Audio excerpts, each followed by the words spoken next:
hello' আজি এটা বিশেষ কাৰণত ভিডিঅ'টো বনাইছোঁ তাৰমানে মই কেইটামান গিটাৰ ইনষ্ট্ৰুমেণ্টেল কৰিছিলোঁ তাৰপিছতে সকলোৱে টেপ বিচাৰি আছে টেপো দিছোঁ আৰু মোৰ যিখিনি ষ্টুডেণ্ট আছে সিহঁতি এইটো বজাব পাৰিছে টেপটো আৰু বহুতে বজাব পাৰিছে মোক মেছেজ কৰি আছে কিন্তু কিছুমানে কি হৈছে টেপটো বুজি নাপায় এতিয়া কৈছে ছাৰ আমি টেপটো বুজি নাই পোৱা টেপটো কেনেকৈ বজায় আপুনি এটা ভিডিঅ' বনাওক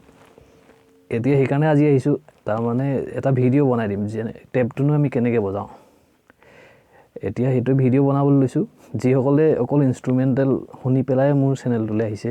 সেইসকলে ভিডিঅ'টো স্কিপ কৰিব যদি গিটাৰ নবজায় আৰু যিসকলে বজাবলৈ জানে টেপটো তেওঁলোকে নাচাব জানিলেতো দৰকাৰ নাই চাবলৈ কিন্তু যিসকলে গিটাৰ এখন আছে টেপটো কেনেকৈনো বজায় নাজানে এই ভিডিঅ'টো সেইসকলৰ কাৰণে এতিয়া ঠিক আছে আৰম্ভ কৰোঁ এতিয়া আমি অ'কে এতিয়া মই দেখুৱাই দিছোঁ টেপ কেনেকৈ বজাব পাৰি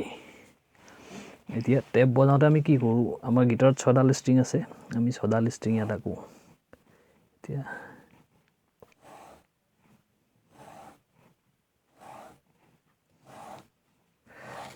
6ডাল ষ্ট্ৰিং বুলি আমি ধৰি ল'লোঁ তাৰপিছতে ইয়াতে নাম্বাৰ থাকে 1 2 3 4 5 6 6ডাল ষ্ট্ৰিং আমাৰ তাৰমানে কি হৈছে এডাল 1 নম্বৰ ষ্ট্ৰিং এডাল 2 নম্বৰ ষ্ট্ৰিং 3 4 5 6 আমি ধৰি লৈছোঁ তাৰপিছত কি হয় ইয়াত যিবোৰ থাকে 1 2 3 4 লিখা থাকে যেনিবা ছাপ'জ এতিয়া 2 নম্বৰ ষ্ট্ৰিংডালত আমি লিখিলোঁ 3 তেতিয়া আমি কি কৰিব লাগিব তাৰমানে এইটো কি কৰিব লাগিব 3 মানে হ'ল ফ্ৰেট আমাৰ গিটাৰত যেনেকৈ ফ্ৰেট থাকে এতিয়া ফাৰ্ষ্ট ফ্ৰেট ছেকেণ্ড ফ্ৰেট আমি কি কৰিব লাগিব গিটাৰখনৰ 3 নম্বৰ ফ্ৰেটটোত ধৰিব লাগিব যেনিবা মই এইটো 6টা এনেকৈ আমাৰ ফ্ৰেট থাকে এতিয়া 2 নম্বৰ ষ্ট্ৰিং এডাল যেনিবা 1 2 3 4 5 6 2 নম্বৰ ষ্ট্ৰিং 3 মানে কি হ'ব 2 নম্বৰ ষ্ট্ৰিং 3 তাৰমানে আমি ক'ত বজাব লাগিব 2 নম্বৰ ষ্ট্ৰিং 3 নম্বৰ ফ্ৰেটটোত ধৰি বজাব লাগিব এতিয়া যদি 1 থাকে 1 থাকিলে কি কৰিব লাগিব যেনিবা আমাৰ ফাৰ্ষ্ট ষ্ট্ৰিংডালতে আছে 1 এডাল আমি ফাৰ্ষ্ট ষ্ট্ৰিং বুলি ধৰি লৈছোঁ 1 তেতিয়া কি কৰিব লাগিব 1 ফাৰ্ষ্ট ষ্ট্ৰিঙত 1 তাৰমানে আমি ক'ত বজাম ফাৰ্ষ্ট ষ্ট্ৰিঙত 1 নম্বৰ ফ্ৰেটটোত ধৰি বজাম তেনেকৈ চব ষ্ট্ৰিঙতে য'তে থাকে যেনিবা 4 নম্বৰ ষ্ট্ৰিঙত থাকিলে 4 নম্বৰ ষ্ট্ৰিঙত 5 তাৰমানে আমি কি কৰিব লাগিব গিটাৰখনৰ 4 নম্বৰ ষ্ট্ৰিঙত 5 নম্বৰ ফ্ৰেটত বজাব লাগিব এতিয়া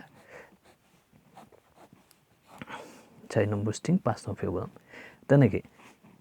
এতিয়া যেনিবা আমাৰ থাকিলে 5 নম্বৰ ষ্ট্ৰিং 3 দিলে এনেকৈ হেমাৰ দিলে 5 তেতিয়া আমি কি কৰিম 3টো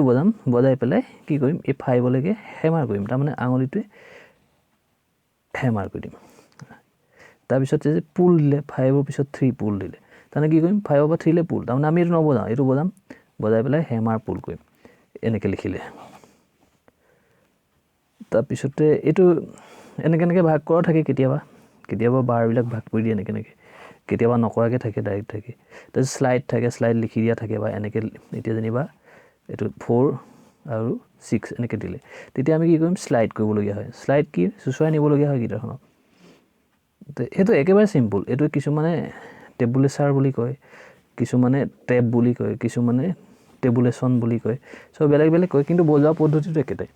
এইটো চাই ল'ব 1 2 3 4 5 6 ষ্ট্ৰিং নাম্বাৰ হ'ল এইকেইটা হ'ল ফ্ৰেট নাম্বাৰ আৰু শ্লাইড কৰিব লাগিব হেমাৰ পুল কৰিব লাগিব